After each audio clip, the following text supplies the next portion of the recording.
मन अगर मित्र हो जाए तो ऐसा कुछ दे डालता कि फिर कुछ लेने की जरूरत नहीं पड़ती, और मन अगर शत्रु हो जाए तो ऐसा विनाश करता है कि उसके आगे संसार के सारे सेनापति आपका कुछ नहीं बिगाड़ते बेचारे। मन मित्र हो तो आपको इतना लाभ मिलता है कि मन आपको परमात्मा मय बना लेता है, और मन शत्रु हो तो घोड़ा गधा कुत्ता बैल भैंसा बना के न जाने 84 लाख योनियों में कितना कष्ट पहुंचाता है। मन को मित्र बनाए तो बाबा मन को मित्र कैसे बनाए, ये सवाल आता है। मन मित्र बनता है तो बहुत लाभ हो जाता है, और मन शत्रु बनता है तो बड़े में बड़ी हानि करता है।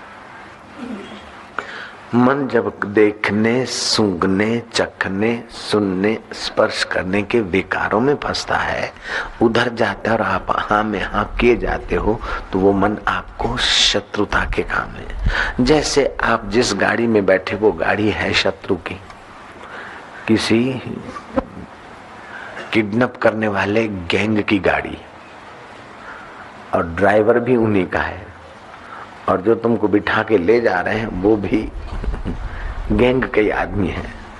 तो आपका तो खुदा हाफिज है और क्या है, खुदा खैर करे और क्या है। माफिया गैंग की गाड़ी में आप बैठे हैं, ड्राइवर भी गैंग का है, और जो आदमियों के साथ आप बैठे हैं जिन्होंने आपको पटा के बिठा दिया है, और आप भोलेपन में बैठ गए और आप बड़ी पार्टी हैं, लेकिन भाई क्या होगा ये खुदा जाने। महाराज तो अब किडनैप करने वाले की गाड़ी में आ गए तो खुदा खैर करे। ऐसे ही मन की शक्ति को किडनैप करने वाली गाड़ियां हैं इंद्रियां और विषय, और उसमें आप बैठकर कब तक खैर मनाओगे। जरा स्मोक कर लें,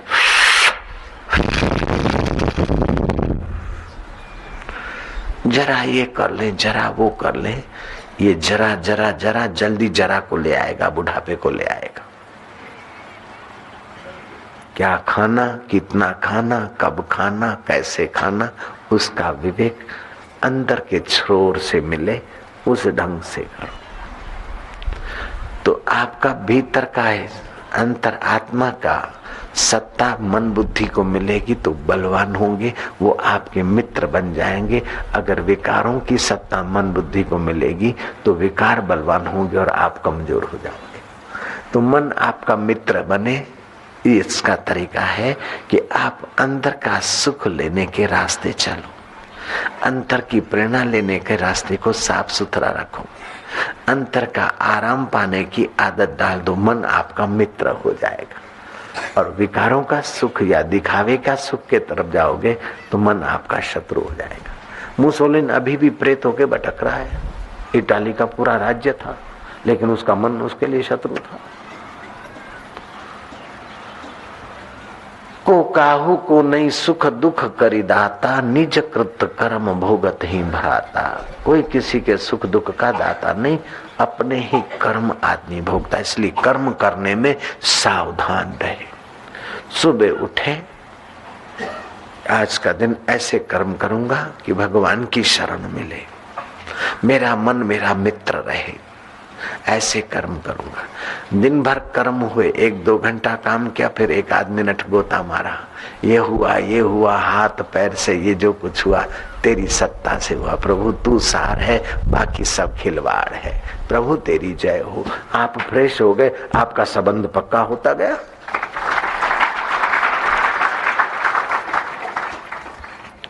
कभी दुख आया हो, फिर सोचा कि दुख आया है, मन में दुख हुआ है, लेकिन मन को सत्ता तो तू दे रहा है, अब मैं दुखी हूं न हूं वो तो मेरी मर्जी और तेरी सत्ता।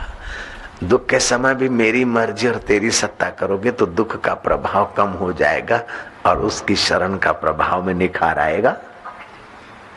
बाहर से सुख आया तो सुख में चिपको मत। जैसे मूर्ख मक्खी शहद में एकदम आध धमकती तो फंस मारती, ऐसे सुख में आध धमके नहीं, मन साइड से सुख ले ले। एक बार शिवाजी जंगल में किसी कारण से भागना पड़ा, भटक गए। भटकते भटकते शिवाजी एक बुढ़िया की झोपड़ी पे पहुंचे। बहुत भूख लगी थी। बोला, माता जी भूख लगी है, कुछ हो तो खिला दो। माई ने कहा, हाँ बेटा अभी खिलाती हूँ। माई ने कोदरा था ना चावल जैसा, उसकी खिचड़ी बनाई। अब वो भूख से छटपटा रहे, कोदरे की खिचड़ी बनी। अब माई ने तपेली को उड़ेल दिया थाली में शिवाजी को, और शिवाजी ने दबाक से हाथ डाला, हाथ जल गए, उंगलियां। वो बूढ़ी माई हंस पड़ी। उसको पता नहीं था कि ये शिवाजी महाराज हैं। माई ने कहा, अरे लड़के तू भी शिवा जैसा मूर्ख मालूम होता है।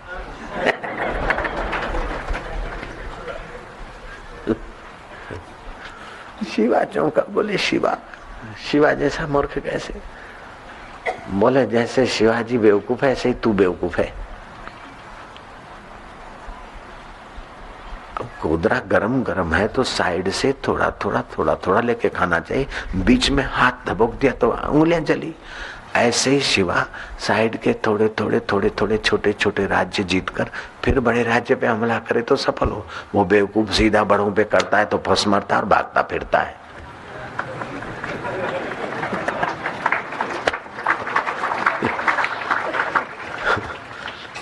कैसा उस जंगल में रहने वाली अनपढ़ बुढ़िया के द्वारा भी परमात्मा प्रेरणा देता है। जयराम जी की।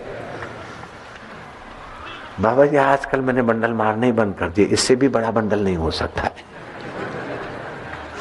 नेता कहता है कि बच्चे तुम अप्रैल फूल मनाने के लिए झूठ बोलने की कोशिश कर रहे हो। मैं 3 चुनाव लड़ा, 2 बार केंद्र का मंत्री बना और आज तक झूठ नहीं बोला। लड़कों ने कहा, नेता साहब इससे बड़ा कोई झूठ नहीं हो सकता है, यहां भी आप ही जीत गए। जयराम जी की। नारायण हरि नारायण हरि। कपट गांठ मन में नहीं, सबसे सहज स्वभाव। नारायण व संत की लगी किनारे, नाव सियावर रामचंद्र की जय।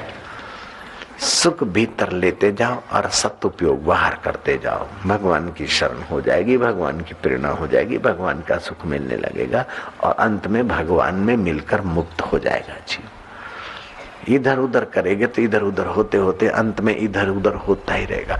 बाबा जी फलाना आदमी बड़ा चालाक है, बाबा ये वकील है बड़ा चालाक है, बड़ा चलता पुर्जा है। मैं क्या तुमने ठीक कहा, ये पुर्जा चलता ही रहेगा 84 लाख माताओं के गर्भ में। ये फलाना है न फलाना व्यापारी बड़ा काला बाजार करता है, या फलाना आदमी ब्लैकमेल करता है, बड़ा चालाक है, चलता पुर्जा है। मैं क्या ठीक बोलते हो, ये पुर्जा चलता ही रहेगा, शांति से नहीं बैठ पाएगा अपने आराम में, अपने ईश्वर में। ये पुर्जा चलता ही रहेगा। चतुराई चूल्हे पड़ी, पूर्व पर्यो आचार। तुलसी हरि के भजन बिन चारो, वर्ण चमार सियावर रामचंद्र की। ये जो जगत में इधर उधर कावे दावे करके सुखी होने की जो चतुराई है, उसको तो चूल्हे में डाल। उससे सुख तो नहीं मिलता है, सुविधाएं मिलती और अंदर में अशांति ज्यादा, टेंशन तनाव वरी ज्यादा। लेकिन आध्यात्मिकता में worry less, ego less, tension less और हैप्पीनेस होता है। अपना पेट तो पशु भी भर लेता है, अपने बच्चों की चोंचे तो पक्षी भी भर लेते हैं। आप तो भगवान को पाने के लिए कर्म करो और कर्म का अहम ना आए, इसलिए करता धरता जो है उसी के शरण में। आप अपना हृदय भी भरो सत्कर्म से और आपके संपर्क में आए उनके हृदय को भी निखारो। आपके धन से दूसरों की सेवा हो जाए, आपके मन से दूसरों की भावनाएं शुद्ध हो जाए, आपके बुद्धि से दूसरों की बुद्धि उन्नत हो जाए। इसी में तो आपको जो चीजें मिली है उसकी शोभा है। जब उसकी शोभा होगी, जो बेटा ठीक से मैनेजमेंट करता है, माँ बाप उसको अपनी मिल्कत या अपने अधिकार देते जाते हैं। लेकिन जो बिगाड़ता है उसको फिर नहीं देते। ऐसे जो ठीक से व्यवस्था करता है उसको ईश्वरीय शक्तियां और ईश्वरीय अधिकार मिलते जाते हैं, और जो बिगाड़ करता है स्वार्थ में आके फिर उनको नहीं मिलता।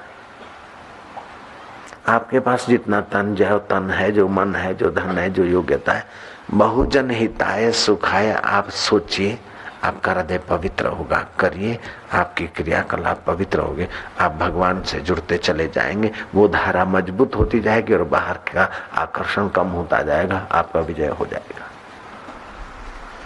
कर्म प्रधान विश्व करी राखा, जो जस करे तैसा फल चाखा।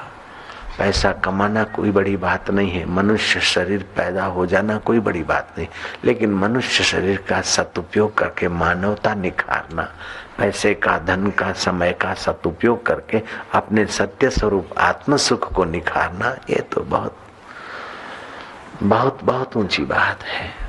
इसलिए ऊंचे में ऊंचे भगवान का नाम, ऊंचे में ऊंचा भगवान का ध्यान और ऊंचे में ऊंचा भगवान को पाए हुए महापुरुष का सत्संग परम औषध है, परम औषध है। मनमानी वर्षों की, कई जन्मों की साधना एक तरफ तराजू के पल्लड़ में, और महापुरुषों के सानिध्य से सत्य प्रवृत्ति और महापुरुषों के सानिध्य का पुण्य एक तरफ। मौलाना जलालुद्दीन रूमी हो गए। वो शांति पाने के लिए न जाने कितना कितना पापड़ वेले, आखिर जब समस्त बेज संत मिले और उनके जीवन में शांति, ज्ञान और प्रकाश मिला और महापुरुष बने, तो जलालुद्दीन रूमी ने कलम उठाई। उसने लिखा जलालुद्दीन रूमी के 50 वर्ष की निष्कपट भक्ति से भी एक क्षण साधु का संग ज्यादा हितकारी। दुनिया के बड़े बड़े उद्योग, ये फिर दूसरी जगह की बात बता रहा हूं, दुनिया के बड़े बड़े उद्योगों की अपेक्षा 2 क्षण परमात्मा में विश्रांति पाना अनंत गुना हितकारी। अब तीसरी जगह श्रीमद् भागवत की बात बताता हूं। भागवत का 10वां स्कंद है, 84वां अध्याय है, 12वां और 13वां श्लोक है, उसका मैं आपको अनुवाद बता रहा हूं। वसुदेव ने यज्ञ किया। भागवत की कथा सुनने से पुण्य होता है, भागवत की कथा सुना रहा हूं। वसुदेव ने यज्ञ किया और यज्ञ में जो अतिथि आए, साधु संत, उनका आओ भगत करने का काम भगवान कृष्ण ने अपने हाथ में लिया। जो भी साधु संत तपस्वी आते थे, भगवान कृष्ण उनके पैर धोते थे। इससे कृष्ण का बड़प्पन गया नहीं और निखरा।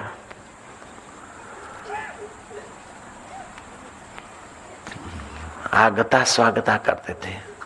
तो कई साधु वेशधारी या तपस्वी आए गए, बिठे यज्ञ में। उन साधु में कोई विरला ब्रह्मवेता आ गया, कोई त्रिकाल ज्ञानी संत। उन्होंने कृष्ण को कहा कि छोड़ो सारे खेल, ये पैर धोना और तिलक करना, हमको बिठा रहे हो और सेवक बनकर हाथ जोड़ रहे हो। कृष्ण, हम तुमको जानते हैं, तुमको कोई बेटा चाहिए या पैसा चाहिए या यश चाहिए, ये तो कुछ नहीं चाहिए, फिर तुम ये सारी पूजा सेवा कर रहे हो, ये क्या है सब? तुमको शांति चाहिए, ऐसी बात भी तो नहीं है, और तुमको भगवान चाहिए, ऐसी बात भी तो नहीं है, तो फिर ये सब क्या कर रहे हो? રહેવા દે ના, બધા ટીંખળ કાનુડા, તું આ બધા ટીંખળ લઈને बैठो। तब कृष्ण कहते हैं, भागवत में बात आती है कि 50 वर्ष की निष्कपट भक्ति, लोग तो भक्ति करते कपट से, लेकिन छोकरा पास हो जाए, नौकरी मिल जाए, भगत की भक्ति क्यों नहीं फलती? कि भगत भगवान से संसार चाहता है, इसलिए भक्ति नहीं फलती। भगत भगवान से संसार की सुविधा चाह रहा है, भगवान से भगवान नहीं चाहता, इसीलिए भक्ति में निखार नहीं आता। तो 50 वर्ष की निष्कपट भक्ति से भी हृदय का अज्ञान नहीं मिटता, कृष्ण ने कहा। लेकिन 2 क्षण साधु संग करने से, 2 घड़ी साधु संग करने से हृदय का अज्ञान मिटता है। इसलिए तुम्हारे जैसे संतों का पूजन मुझे करना।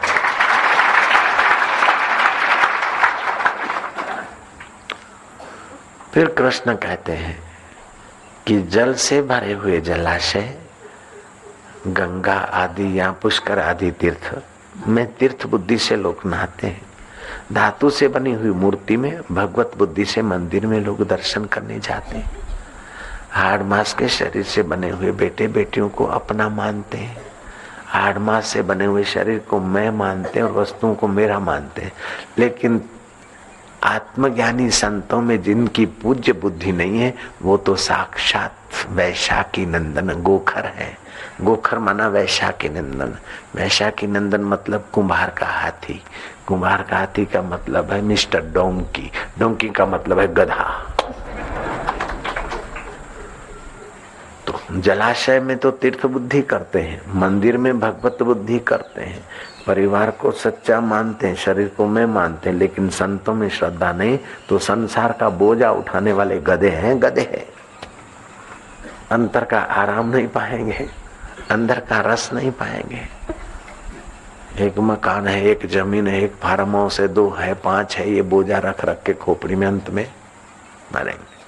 शास्त्र बोलते हैं कि सब छोड़ के जाना है, उसके पहले अब छोड़ना शुरू कर दो तो जीवन आराम से मरे। ऐसा नहीं मरते समय कोई अरमान लेके मरो तो फिर भटकते रहो प्रेत होके। तो छोड़ के ही जाना है सब। तो अभी से थोड़ा थोड़ा थोड़ा थोड़ा छोड़ते जाओ आसक्ति, छोड़ते जाओ बंधन। जैसे जहाज में बैठना होता है ना, तो अपनी कार भी छोड़नी पड़ती है, स्कूटर जो भी वो छोड़ना पड़ता है, फालतू का सामान छोड़ना पड़ता है, तब जहाज में बैठता है। ऐसा थोड़े कि अपना चलो मोटरसाइकिल ले जाओ जहाज में बैठो। ऐसे इस शरीर से दूसरी जगह यात्रा करना है तो सब छोड़ना पड़ता है। तो मन से हटाते जाओ, बंधन काटते काटते काटते मरते समय आदमी निश्चिंत होकर मरे, आराम से मरे। ऐसा नहीं कि कोई काम पड़ा है, कोई टेंशन पड़ा है, कोई आसन इससे मिलना है, उससे छीनना है, उससे रखना है। नहीं, छोड़ते जाओ, छोड़ते जाओ। श्री राम जय सतनाम। तो एक होती है क्रिया, दूसरा होता है कर्म और तीसरा होता है कर्म योग। जब आसक्ति और बंधन छूटता जाएगा तो कर्म योग बन जाएगा। मन के आगे के छोर के पीछे भागते रहेंगे तो मूल धारा से भटक जाएंगे। मूल धारा से जुड़ते रहेंगे तो आगे के छोर का सदुपयोग करके सत्य में निष्ठा हो जाएगी। रंग अवधूत महाराज थे, दोपहर के समय जा रहे थे, एमए पढ़े थे, संत बन गए। दाढ़ी बढ़ गई, बाल बढ़ गए, गर्मी का समय था। वो जिससे चटाइयां बनती ऐसी खजूर की, वो टोपियां भी बनती। तो वो खजूर के पत्तों की बनी हुई टोपी पहनी, तो दाढ़ी लंबी, बड़े बाल और ऊपर टोपी पहनी। तो कॉलेज से जहाँ से गुजर रहे थे वहाँ के उछलंक लड़कों ने कहा, अरे नाटक नहीं बहेरी, नाटक नहीं बहेरी, नाटक की लुगाई, नाटक की लुगाई। रंग अवधूत भी नाचने के, नाटक की लुगाई, नाटक की लुगाई, नाटक की लुगाई, नाटक की लुगाई। उन्होंने बोला कि हम तो तुमको कहते हैं महाराज नाटक की लुगाई, नाटक की लुगाई। बोले हाँ, हम भी ये मानते हैं, समझते हैं, नाटक की लुगाई, नाटक की लुगाई। अब घोर अपमान तो है, प्रतिकूलता तो है, लेकिन दुखी होना न होना अपने हाथ की बात। स्वामी राम तीर्थ गए अमेरिका में, वो पहले ही सन्यासी होंगे ऐसे, जो नंगे पैर नंगे सिर, एक चदरिया का टुकड़ा ऊपर खुले बदन पर, एक कमर पर। बाग में कुछ उछलंग लड़कों ने उनकी खूब मखौल उड़ाई। रेड मंकी, राम तीर्थ बोला यस रेड मंकी। बोले आई से you yes I am red monkey, red monkey. और लड़कों ने उछलंग जो बोलते कि वो हम यहाँ करते थे, खूब हंसे।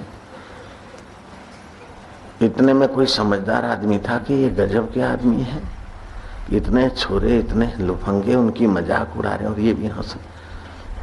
उस सज्जन को दुख हुआ, उसने उस भीड़ में से राम तीर्थ को विदाई दिलाई।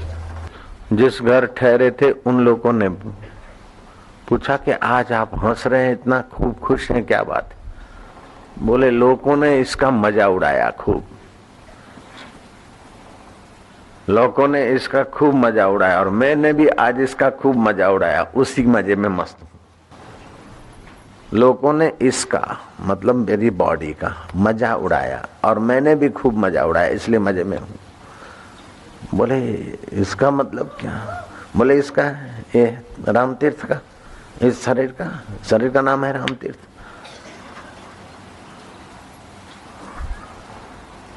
तो ये शरीर तो माया में प्रकृति में है, पैदा होता है, नाचता है, इसमें खून रंगीन है।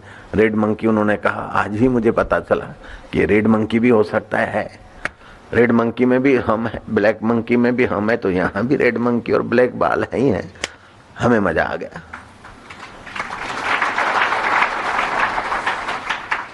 तो दुखी होना न होना अपने हाथ की बात है। परिस्थितियां कैसी भी आए, लेकिन उससे इम्प्रेस होना न होना अपने हाथ की बात है। अरे क्या करे तेरा बेटा, क्या पढ़ा है? बोले IAS हो रहा है, ये हो रहा है। बेटा की शादी नहीं करे, बोले अभी जरा देख रखा है। लोग भी ऐसे हिप्नोटाइज करते हैं, अरे बेटा बड़ा हो गया शादी नहीं करी, अरे बेटी बड़ी हो गई शादी नहीं, और अपन भी सुकड़ते रहते हैं, अरे नहीं करी तो नहीं करी, करेंगे तो करेंगे, जो होगा देखा जाएगा, इसकी क्या फिक्र करते हो। अब मनुष्य के व्यवहार से और पहरवेश से भी सामने वाले पर बड़ी असर पड़ती है। रानी एलिजाबेथ से एक बुढ़िया मिलने गई अपनी पोती को लेकर, तो उस पोती के जैसे ऑर्डिनरी लड़कियां कपड़ा पहनती है ऐसे पहने हुए थे। तो एलिजाबेथ ने कहा कि ये तो यंग हो गई, जुआन हो गई, इसकी मैरिज क्यों नहीं कर देती। तो लड़की को पंच हुआ, मानो कुछ गोली लग गई उसके सीने में शब्दों की। लड़की ने दादी का कपड़ा खींचा, बोले चलो हाउस में, घर पे चलो जल्दी करो। वो घर गई लड़की और लड़की ने उठाई कैंची और बाल सारे काट दिए, सन्यासिनी बन गए। और जो नन्हे कपड़ा पहनती है, सिर को बांधती है, वो ड्रेस कर ली, यूनिफॉर्म बना ली। दूसरे दिन दादी माँ को बोला कि तुम चलो एलिजाबेथ के पास, मुझे ले चलो। एलिजाबेथ के पास जाते ही एलिजाबेथ उठ के खड़ी हो गई हाथ जोड़ के।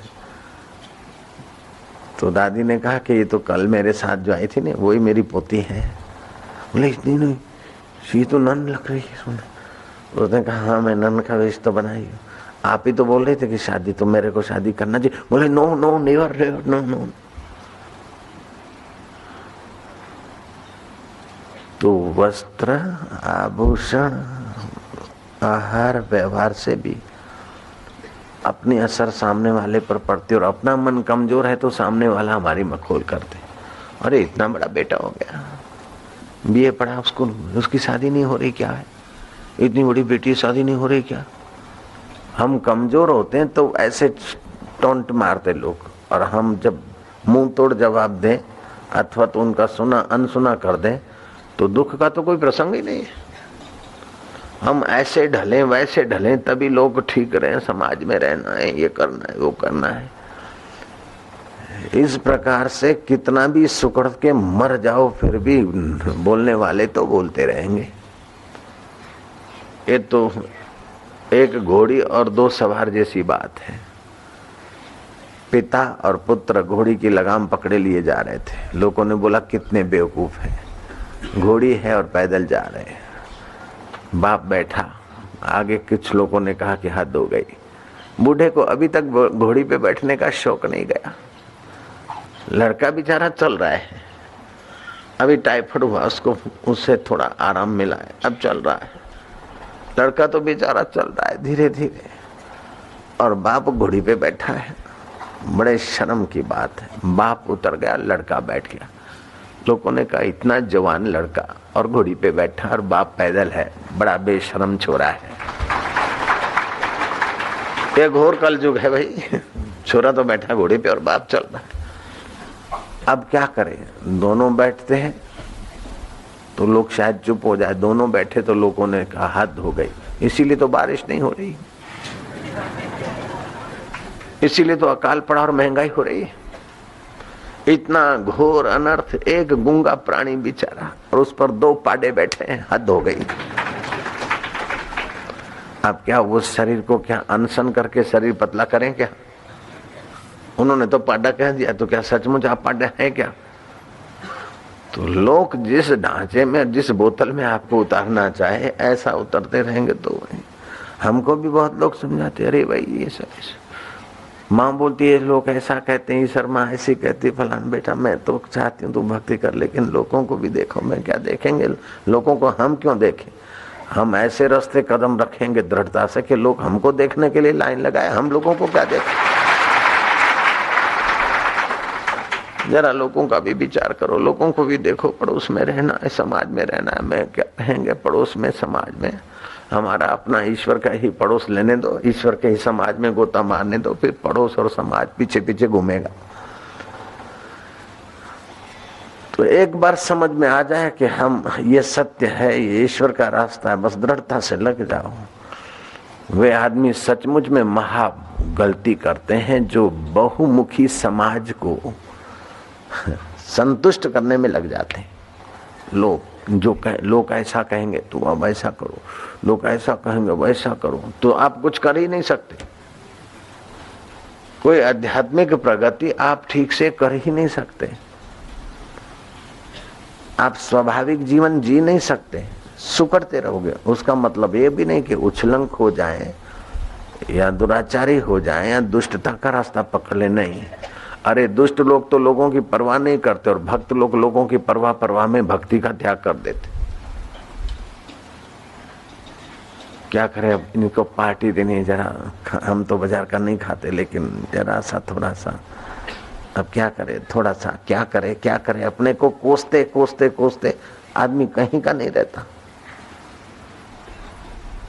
हमारे स्वभाव में ऐसा नहीं था, हम अपने को नहीं कोसते थे ज्यादा, जानते थे कि ईश्वर का था। अब चाहे भाई हो चाहे मामा के बेटे की शादी थी, हम नहीं जाते। भाई ने बोला कम से कम आइसक्रीम जरा सा खा के चले आना, हाजिरी लगा के आना। मैं क्या नहीं, बारातियों के वातावरण में सात्विकता नहीं होती है, हमारी अब साधना खराब हो गई, हम नहीं जाते। उसने डांटा, हम खिसक गए। वो समझा गए होंगे शादी में, हम मंदिर में बैठ गए, 3 घंटे के बाद आए, पार्टी पूरी हो गई।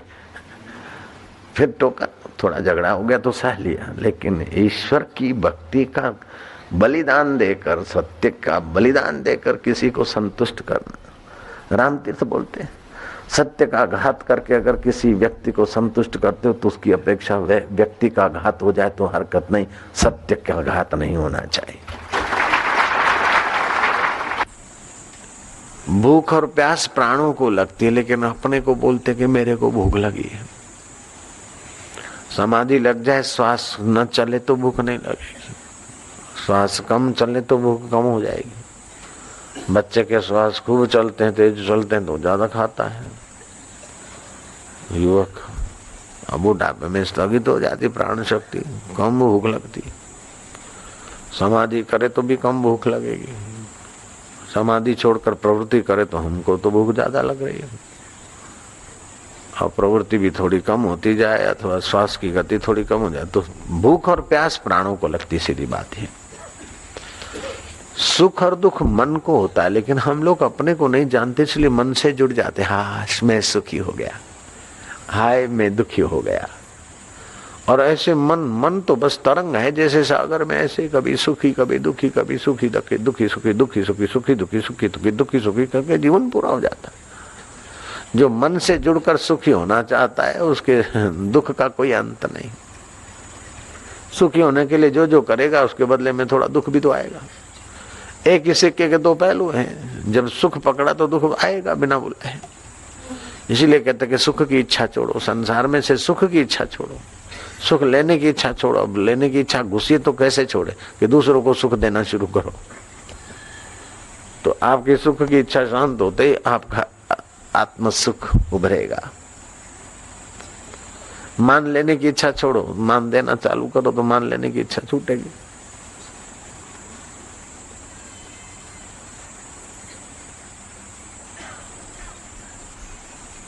तो सुख दुख मन में होता है, राग और द्वेष बुद्धि में होता है।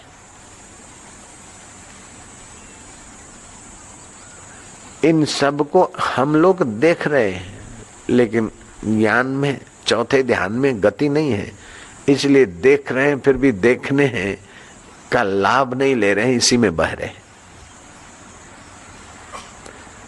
आप गोरे हुए काले हुए हैं, कभी गोरे थे, हम यूरोप में से आए तो लोगों ने बोला बापू गोरे हो गए, हम केन्या से अफ्रीका से लौटे तो लोगों ने बोला बापू काले हो गए, फिर हम हिमालय से आए तो लोगों ने बोला बापू पतले हो गए, अमेरिका से आए तो लोगों ने बोला बापू मोटे हो गए, मद्रास से आए तो फिर लोगों ने बोला बापू दुबले भी हो गए, काले भी हो गए।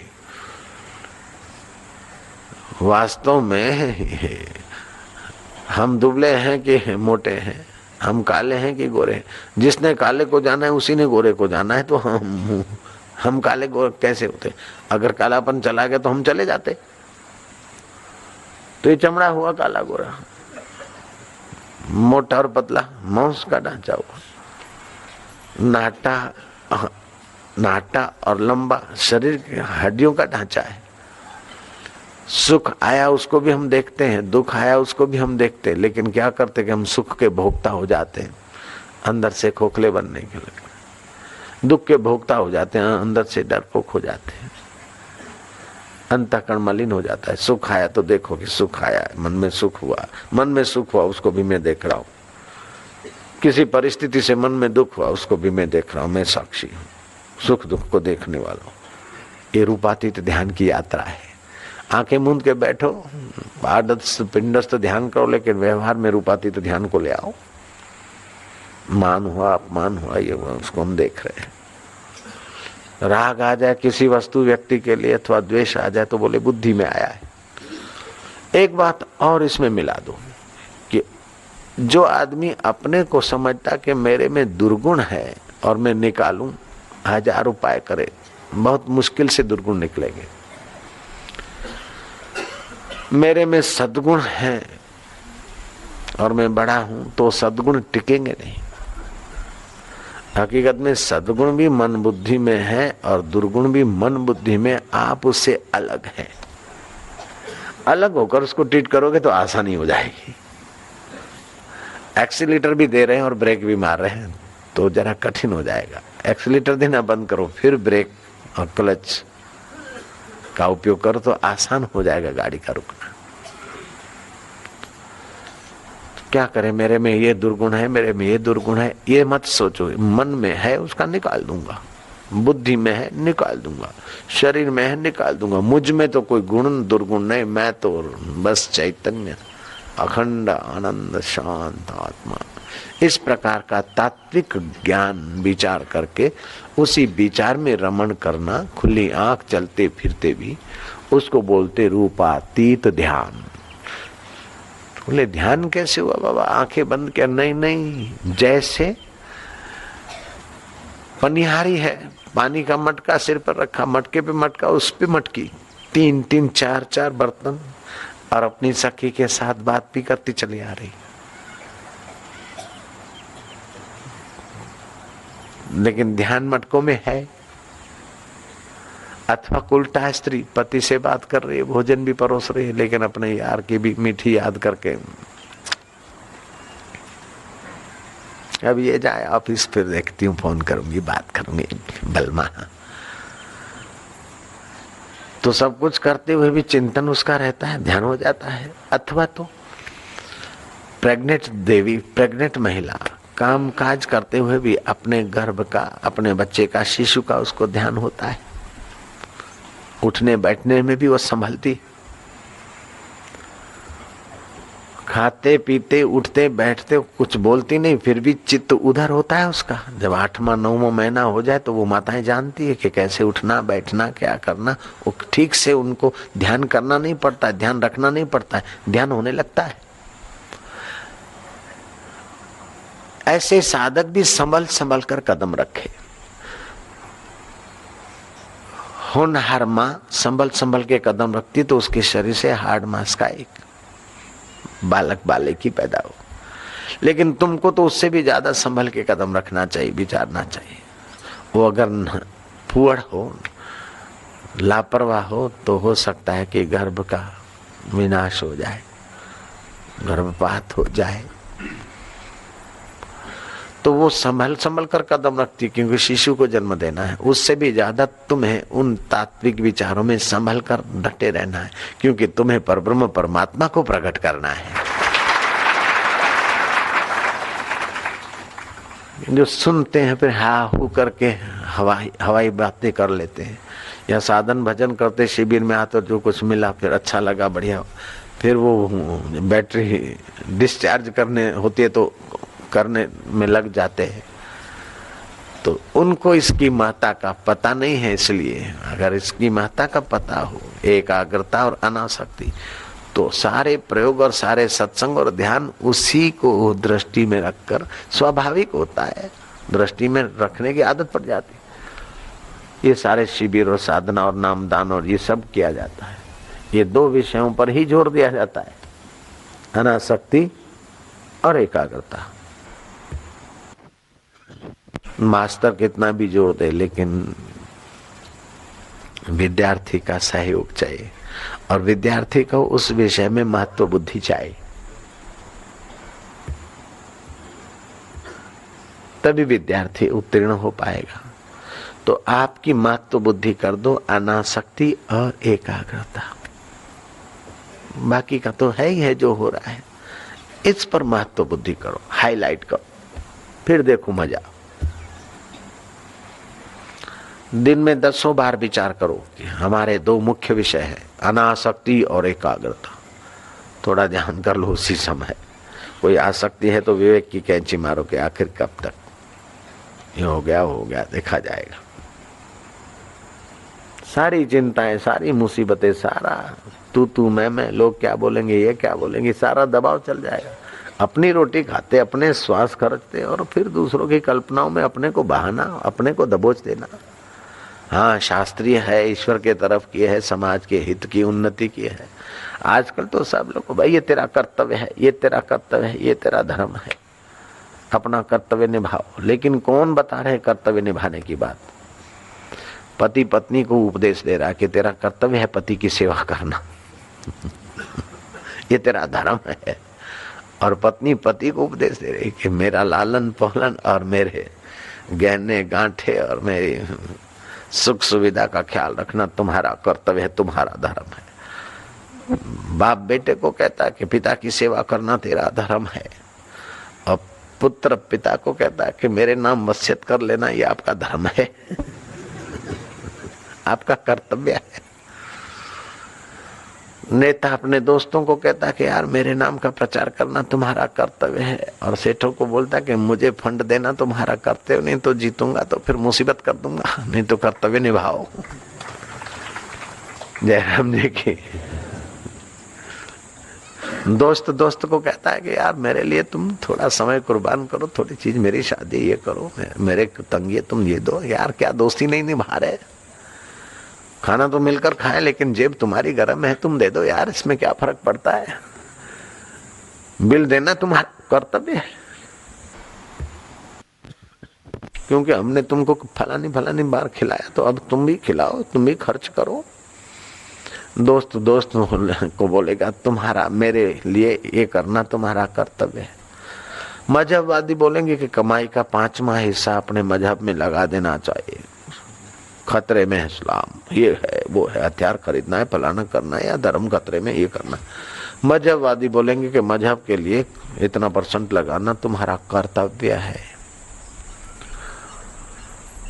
पंथवादी बोलेंगे इतना कुछ करना इस पंथ के लिए तुम्हारा कर्तव्य है।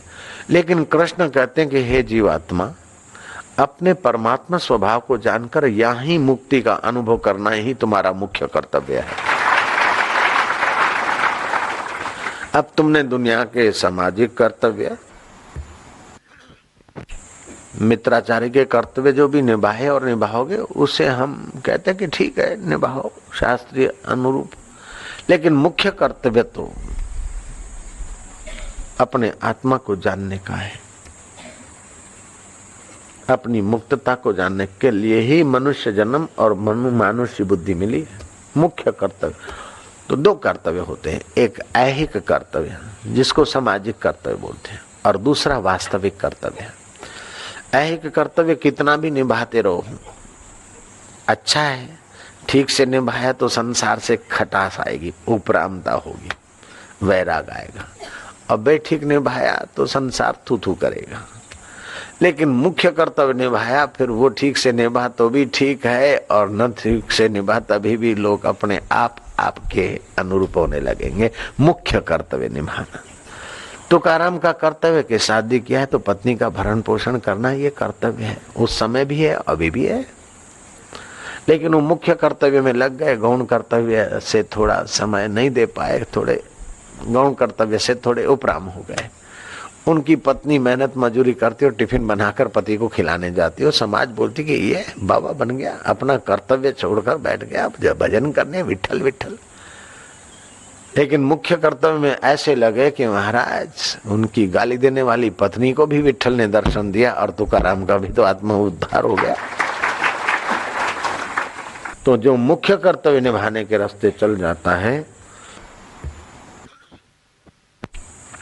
यथा योग्य ऐहिक कर्तव्य भी निभाए, ठीक है, लेकिन मुख्य कर्तव्य का घात करके और ऐहिक कर्तव्य, ये तुम्हारा कर्तव्य, अब शादी हुई है, पिकनिक करना भी कर्तव्य है, रिसेप्शन रखना भी कर्तव्य है, ये करना भी कर्तव्य है, आईब्रो और ब्यूटी पार्लर करना भी कर्तव्य है। ऐसे फालतू कर्तव्य घुसेड़ दिए कि उस कर्तव्य के बोझ से ही समाज बेचारा उधारा लेकर भी शादी विवाह में 2-4 लाख खर्चा करना है, 5-10 लाख दहेज बच्ची को देना है, 25 लाख दहेज देना है। अब समाज का तो गला घोंट दिया कर्तव्य के नाम से वासनाओं ने और स्वार्थ तत्व ने और मूर्खता ने तो ऐसा गला दबोचा है कि आग लगे ऐसे कर्तव्यों को। क्या करें, दुल्हा आया है तो इतना तो करना चाहिए, इतने तो फटाकड़े फोड़ने चाहिए, इतना तो दहेज देना चाहिए, दुल्हे की माँ आई है हीरे की अंगूठी देनी चाहिए, दुल्हे का बाप आया है इतना तो करना चाहिए। अब तुम्हारी हैसियत हो न हो, उधारा लेके भी करो और मरो, आग लगे ऐसे कर्तव्यों को। अरे लड़की बड़ी हो गई, शादी नहीं, शादी तो उसकी हो गई प्रभु के साथ, बाकी शरीर की शादी होगा, प्रारब्ध तो हो जाएगी, इसमें तू क्या झंझट, तू भगवान की बात कर, कोई ज्ञान ध्यान की बात कर, कोई अच्छी बात कर, ये फालतू बातों में तू क्यों फिक्र करती है, उसका अंजल होगा, हो जाएगा। ऐसा सुना दो कि दोबारा फिर कोई बोले नहीं। अरे लड़की बड़ी हो गई, क्या बेचारी की शादी नहीं कर रहे हो, क्या तुम्हारे गरीबी के कारण, क्या लोग अपनी होशियारी मारने के लिए न जाने कैसी कैसी बातें बोलती है, और जिनको बोलने की आदत है उनको तुम चुप नहीं कर सकते हो, लेकिन अपने दिल को तो तुम झंझट प्रूफ बना सकते हो। जैसे दादी माँ को बोलने वाले बोलते थे, लेकिन दादी माँ ने तो अपने हृदय को झंझट प्रूफ बना दिया। ये खो खो करती है, बीमार है, मरती नहीं है, ऐसा वैसा ही जो बोल रही है बहू है, ये शरीर को बोल रही, मेरे को क्या बोल रही, मैं तो जो कहती हूँ, अब मेरी तो कभी मौत ही नहीं होती है। मौत होगी तो इस 5 भौतिक शरीर की होती है। सुख दुख तो मन में आता है, राग द्वेष बुद्धि में होता है, भूख प्यास प्राणों को लगती है। हम तो वही परमात्मा के सनातन अंश है, आनंद है, शांति, बस मुख्य कर्तव्य में लग गए। अनासक्ति आ गई, एकाग्रता और अनासक्ति, सारे दुखों का अंत हो गया। इन विचारों में ध्यान नहीं देते, इन विचारों को अपना नहीं बनाते। अष्टावक्र बोलते तब तो अष्टावक्र के विचार हैं, लेकिन जनक सुनते हैं तो फिर अष्टावक्र के ही विचार नहीं रह जाते, वो जनक का भी विचार हो जाता है। गुरु का अनुभव जब तक नहीं बोले तब तक गुरु का ही है, जब बोले हैं तो जनक इतना एकाग्रता से सुन रहे हैं कि उस अनुभव को पी जाते हैं, फिर वो जनक का ही अनुभव हो जाता है। और जब जनक बोलते तो उन्हीं अष्टावक्र गुरु की कृपा के प्रसाद को मानो हजम करके डकार ही दे रहे। उससे बनी अष्टावक्र संहिता, अष्टावक्र गीता, 48 गीताएं हैं। भगवत गीता ज्यादा मशहूर है, लेकिन अष्टावक्र गीता साधकों के लिए तो गजब की है, बहुत बढ़िया है। ऐसे ही रंग अवधूत महाराज की गीता, वो भी है तो सब मंकी गीता है। मंकी ऋषि को विवेक वैराग्य हुआ, संसार क्या है बोले भी। राम गीता है, शिव गीता है। इन सारी गीताओं का उद्देश्य तो ये है कि इस संसार की आसक्ति मिटाकर अपने उस आत्मदेव में मन को एकाग्र करो। तो फिर आगे वही दो विषय, दो सब्जेक्ट, अनासक्ति, एकाग्रता।